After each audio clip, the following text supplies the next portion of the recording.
Welcome back, Build Stuff. After the lunch, we have Tadas Miniotas on stage. He's the director of engineering at a Lithuanian company, Kilo Health. Maybe you've heard of it. Most of Lithuanians definitely know the company. It was the second fastest growing company in Europe last year. It creates digital products, and I think there are already more than 600 people working in it, right? It grew big quite fast. So Tadas is going to talk about feedback loops in socio-technical systems. So I'm curious to hear more about it. Let's give a round of applause for Tadas Miniotas. Thank you so much. It's great to be here. What we'll do today is talk about feedback loops in socio-technical systems. Very fancy word. There was a very good session yesterday, but talking more about that. But how we define socio-technical is the intersection between people and technology. And I define myself as working in that intersection between people, process, and technology. I'm working in IT for 20 years now, but started out in infrastructure, spent a lot of time working in big enterprises, then moved on to startup world. Now I'm working at Kilo Health, where we do lots of interesting stuff in healthcare domain. We have many different products and growing quite quickly. Come visit our booth to tell you more about what we do and what kind of products we build. First, let's try to set some context. So what the talk will be about and what we're here to discuss. Let's start with some really obvious stuff. So we like to build stuff. Hell, this conference is even called Build Stuff.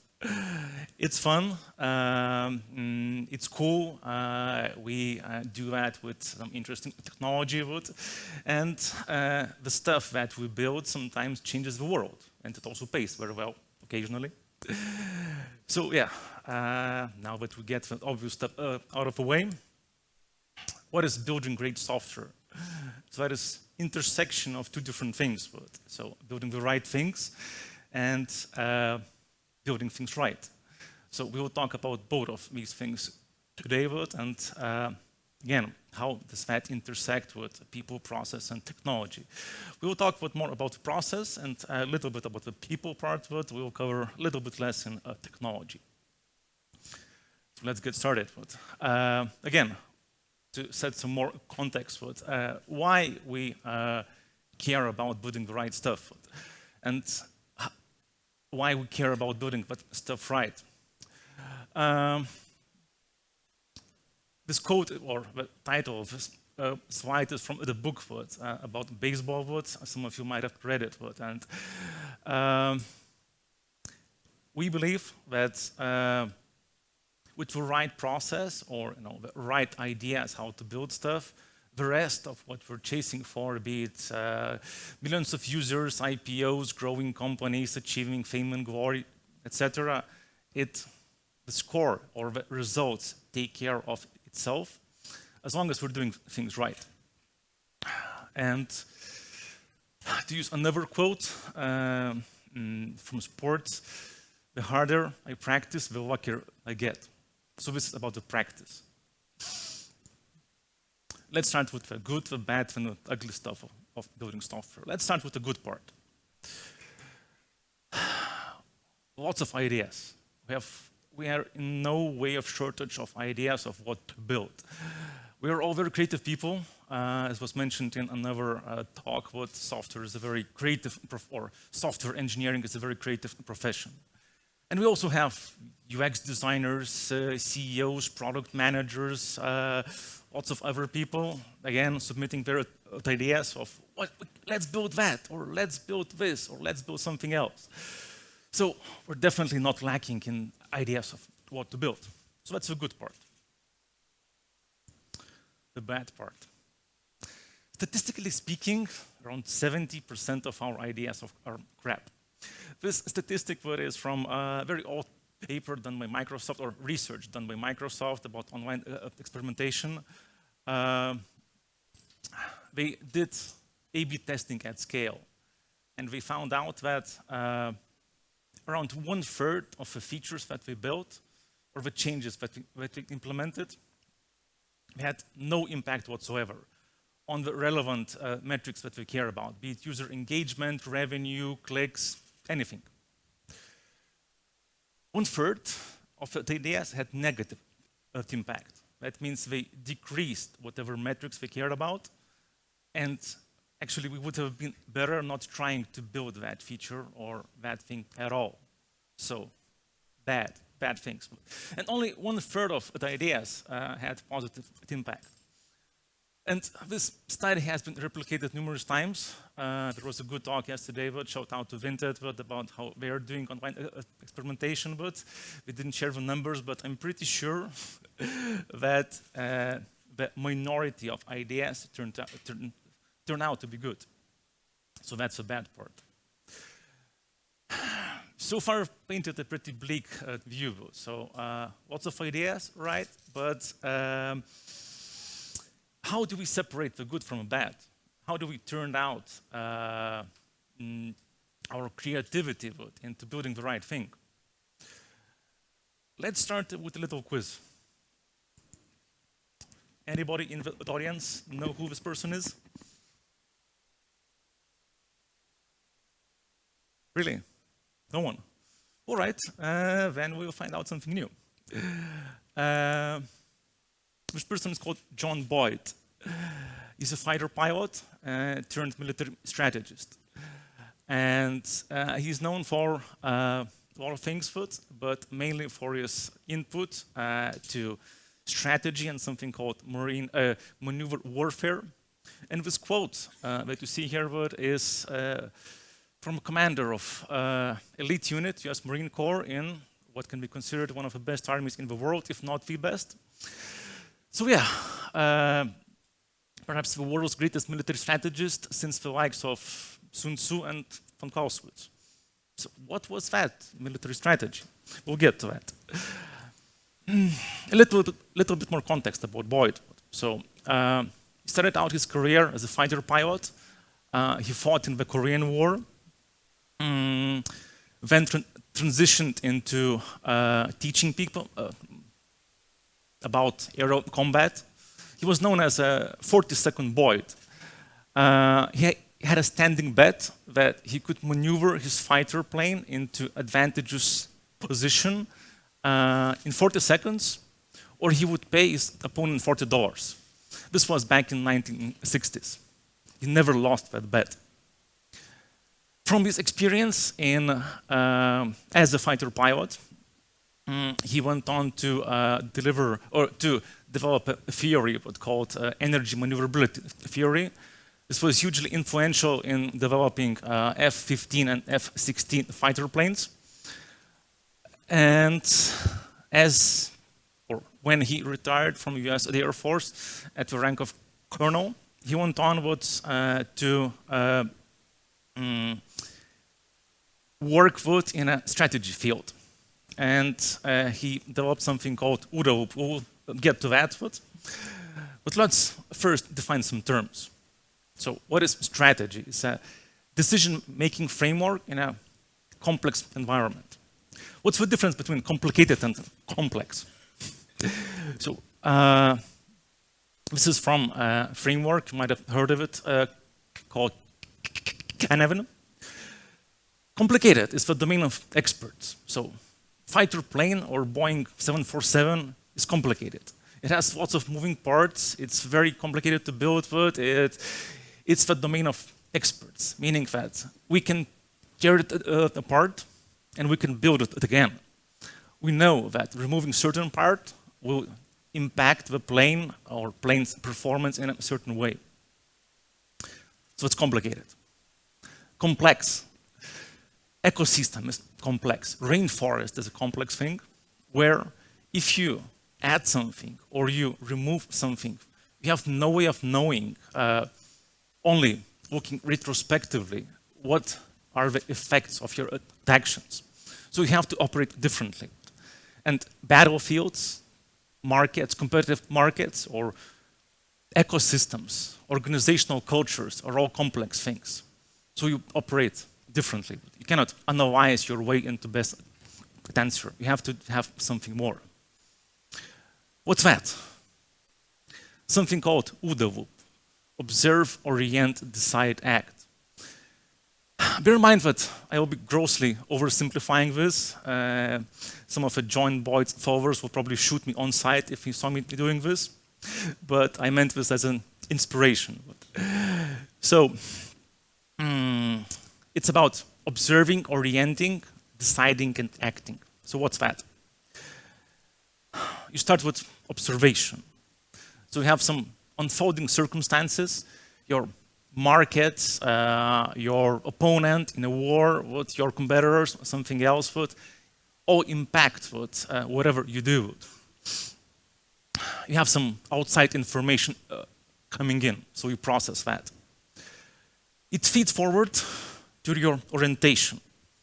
So you use your analysis, synthesis, previous experience, heuristics, your cultural heritage also comes into play. So that's orientation phase. From orientation, you develop a hypothesis. Remember, every model is an imperfect representation of reality.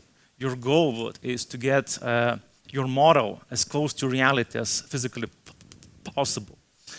So you formulate a hypothesis. Going back to the fact that most of our ideas are crap, no matter who generated them. So your decision is not really a decision, it's a hypothesis. If I do this, I might or might not get a certain response.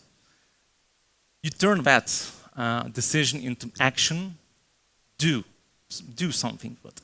And it goes back again to observations. Did my idea have the desired effect? Why these things matter? This is a Twitter quote. I'm sure most of you are following the war in Ukraine, where Ukraine recently has lots of successes in Kharkiv region, where we drove the occupying army out from the entire region. How we did that?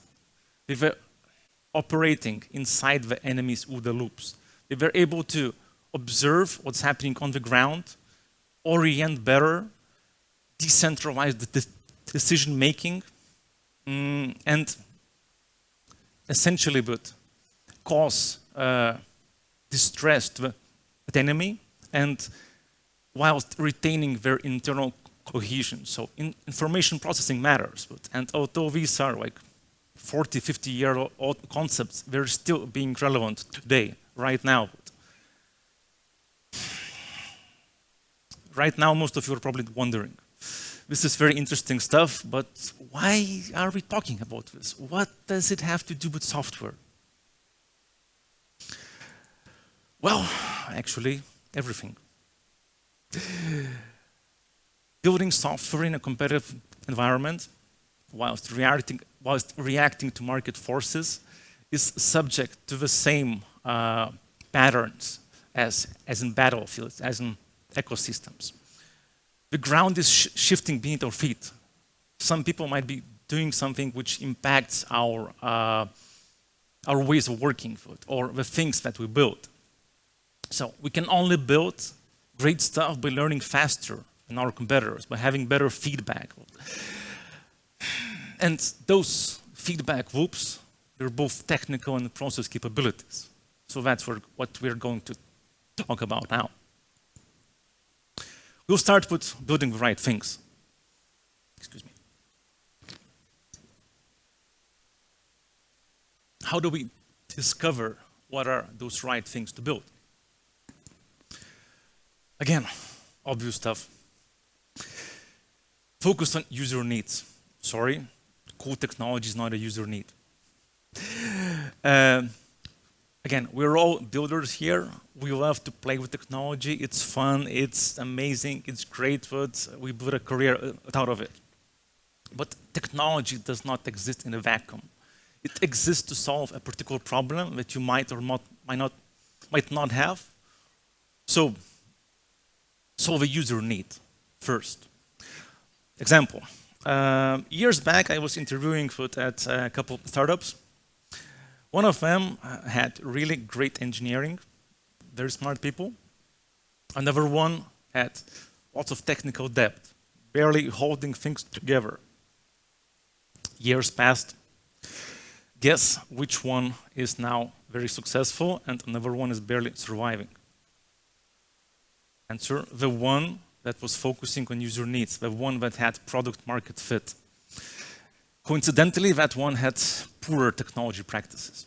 So, not saying that these don't matter at all, but user needs come first.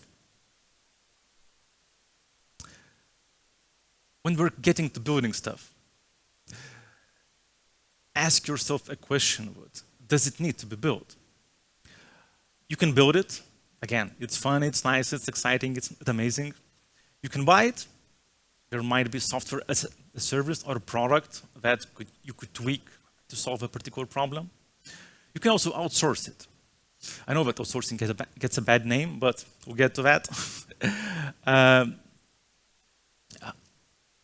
This is, again, about orienting how best to solve a given problem, and we can do that by using appropriate methods. There's this thing called wordly mapping. Its inventor, Simon Wordley, was giving a keynote here at Build Stuff a few years back. I won't go into the details, as it's a really nice thing, but quite complex. But very short, very brief introduction. So you have your components, what you want to build, or what you want to have. You break them down into stages of evolution. So something can be genesis, right? Appearing right now, undefined, vague, just being invented. Something can be custom built, something can be product, or something can become utility or commodity, something well known. Good example, electricity, right? When it was invented in the Industrial Revolution, every big factory had their own power plant. Now, we just use it as a service. So you wouldn't think about building your own power station to power your own data centers to build a software. So different methods, or depending on the evolution of the components, use appropriate methods. So for things which are commodity, you outsource them. For things which are product, you buy them. For something undefined, which is yet to be invented, you build it in-house using agile methods. And there's a right answer to how to do these things. And what happens if you do it wrong? Example, at Kilo Health, we started a year ago to build a new product from scratch. We did our analysis with market validation, with UX research, everything. But we had some troubles hiring, so we decided to outsource it to some of our partners, not in Lithuania, elsewhere. Guess what? Although we had a really great specification, every screen, every piece of logic defined, it's still going not great. Because it's too complex to be purely specified and built for an outsourcing company. Another counter example. Anybody here from Danske Bank or ex-Danske Bank? If any of you have been involved in building private cloud, sorry, no offense, guys, but I've been involved. I've spent more than 3 years of my life building private cloud. It should not have been built. We should have used, I don't care what, Amazon, Azure, GCP, but this is now an example of utility, which you should buy, you shouldn't build. So, and a way to determine that is using wordly mapping, so I really encourage you to look it up. It's an amazing framework, amazing technique. Building it. Let's assume that we have using appropriate method, which is building it. So how do we do that? And yes, we're focused on user needs. We're building it. First, let's start with validating. Does it really solve a problem? Remember, lots of good ideas, but most of them are crap. How do we do that? Let's start with probably the most abused phrase, MVP. Let's not call it minimum viable product, let's call it minimum viable prototype. Why prototype? Because you shouldn't start with building a product. You should start with building something to validate your ideas. Will users buy that? Will users use it, or customers, or your stakeholders? So get feedback faster to address your risks. So value risk, yes, will people buy it? But usability, will people use it? Feasibility, do you have the necessary competencies, or do you have the necessary technology to actually build it? And viability, will it be viable for your business? Let's start with value risk. At Kilo Health, we're really great about this stuff. We frequently would, or especially in the earlier days, before building a fully fledged product, we would build a marketing funnel. We'd show some ads on Facebook, on Google, whatever, TikTok. We would build a marketing funnel where users would go and land on our landing pages. And we would see if somebody is actually willing to buy and willing to pay for something before we have an actual working product.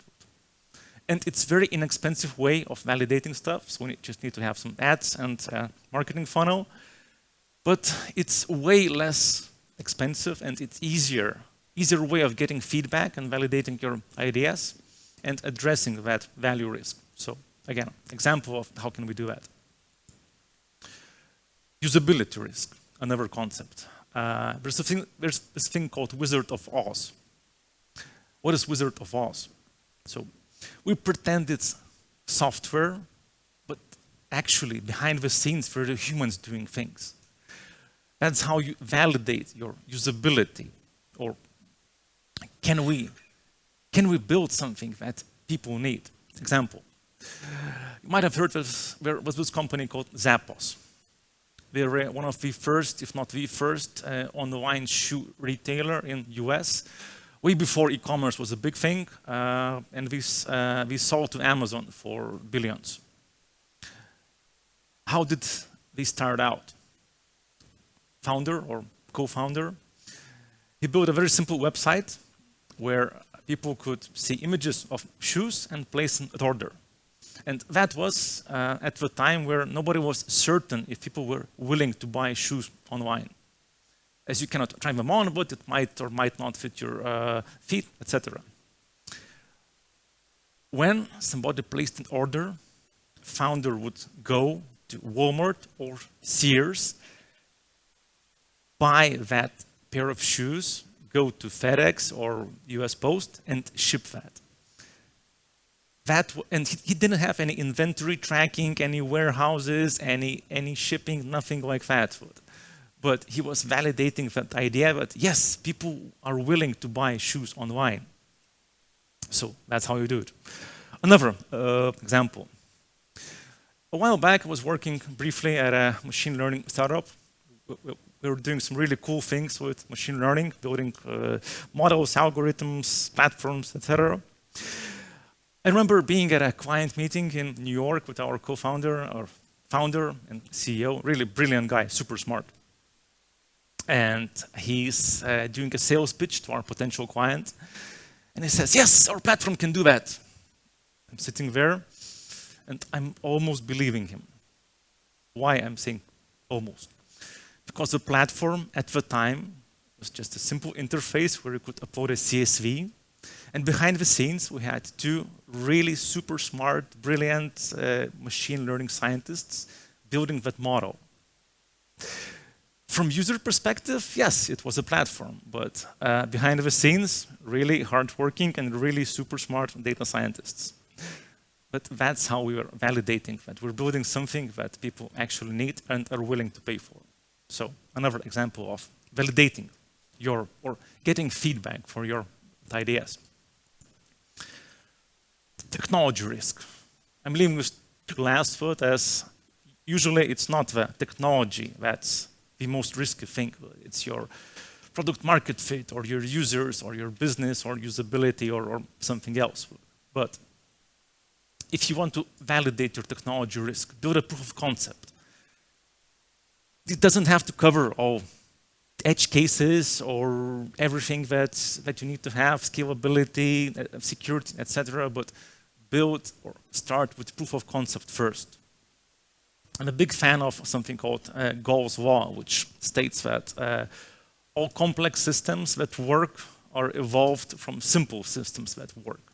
So don't start with a complex system, get feedback first that your simple system is working. Another example, in the past 2 companies that I've been working with, we implemented this process called system design reviews. Again, nothing radically new, but before you start building stuff, you start out with not with writing code, but a diagram and some description on a Google Doc or a Confluence page or whatever, and your fellow engineers provide some feedback and critique. Oh, no, you build it in a different way. That's much easier way of getting feedback, quicker, than coming out with 2,000 lines merge request. So try to do that. All right, we've covered how to build the right things. Let's start with how to build things right.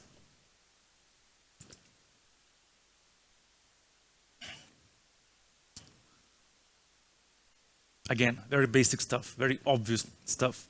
And there are lots of good sessions here in Build Stuff happening around what kind of tests you should write and how many of those should you have and what's the best practice, etc. But think of it as another way of feedback loop. When you write something and your tests break, it's much better way of getting feedback than shipping a feature and finding out about it, about something breaking from unhappy users, your product manager or service desk or complaints hotline or anything else. So another way of getting early feedback. On the left is what we usually have. On the right is what we should have. So have a solid base of unit testing, combine that with integration testing, combine with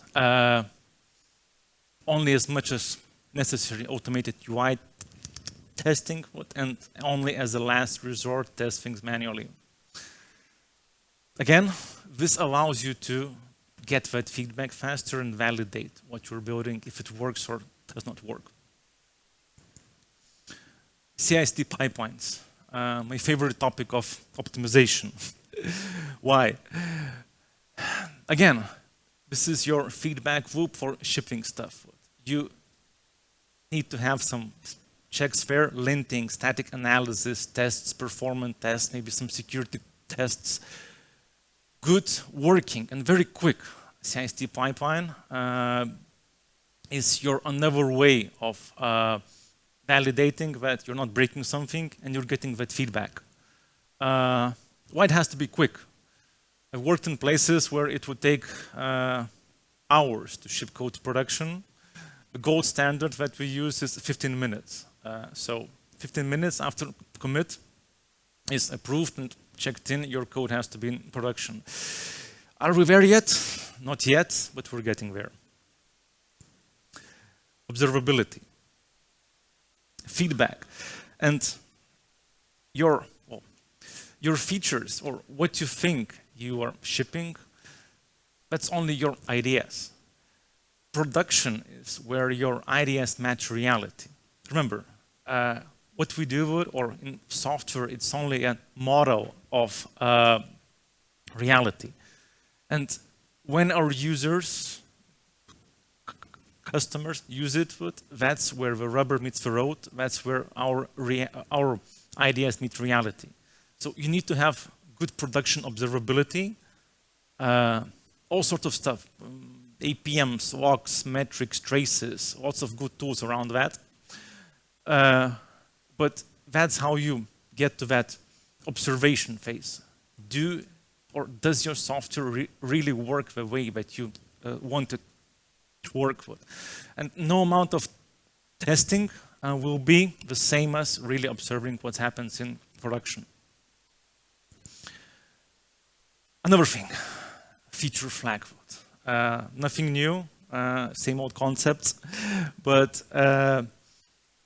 it's a way of, again, shipping something for yourself or your PM or your QA person in production, turning on that feature flag for one user and getting feedback faster and quicker and in a much simpler manner.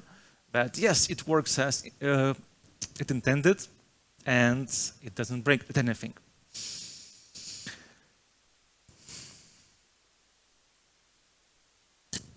Takeaways from all these things.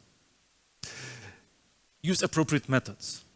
Don't buy what needs to be built, and don't build what can be bought as a service, as utility, as commodity. Validate your ideas. Remember, no matter who generated them, the most charismatic CEO, the best PM, the best UX designer, or you, statistically, your ideas are not worth a lot unless you validate them. Fake it. Build something fake to validate those ideas. And all in all, process feedback faster and get that feedback. And that way, your model will match or at least approximate reality. All in all, optimize your OODA loops. Thank you very much.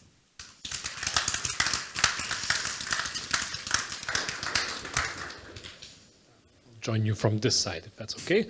Sure. Okay. Thank you very much for your presentation. Let's get straight to the questions. Do we have any? Well, I have. Could you give an example of what have you validated? What kind of products have you tried validating? Because at some point I thought we are going to hear some story on how you failed, and it's always fun to hear those stories at doing something, and we didn't hear any. But are there any stories that we could learn from, that you tried to validate, it didn't work out, and you tried another approach? I can tell a story how I killed one idea. Yeah, sure. Killing stories. Yes, always. In my previous company, but we were integrating with some identity providers, and one of my stakeholders wanted to build automatic failover. You know, if in case one of the providers breaks, we need to have automatic failover to another one. I said, first time it will break, I will wake up no matter at 3 a.m. That night, and I will do that manual failover. Once we see that there is sufficient failure, we will build this feature. I never woke up for 12 months at that night. We never built that feature. We saved around 3 weeks of engineering time. So success in not doing? Yes. Okay. Well, that's something. And you told us a story of how your CEO was selling something for the customer, and we were sitting behind. We had this discussion yesterday, I guess, in after one of the presentations, where CEOs are selling something, and the technical team, the CTOs, are sitting behind and like listening. Yeah, we can't do that. I don't know. What are you talking about? Does this happen to you, or not anymore? I would prefer not to answer that question. I like the questions. I'm proud of myself when I get this answer. Okay, any more questions? Yeah. Tadas wants to continue working on the company, and that's very understandable. So let's give a round of applause for Tadas for a really interesting presentation. Thank you. Thank you, Tadas. Now again, we have a short coffee break, and I'll see you 20:50, so 10 minutes to 3 o'clock. We have a little bit longer coffee break, 20 minutes.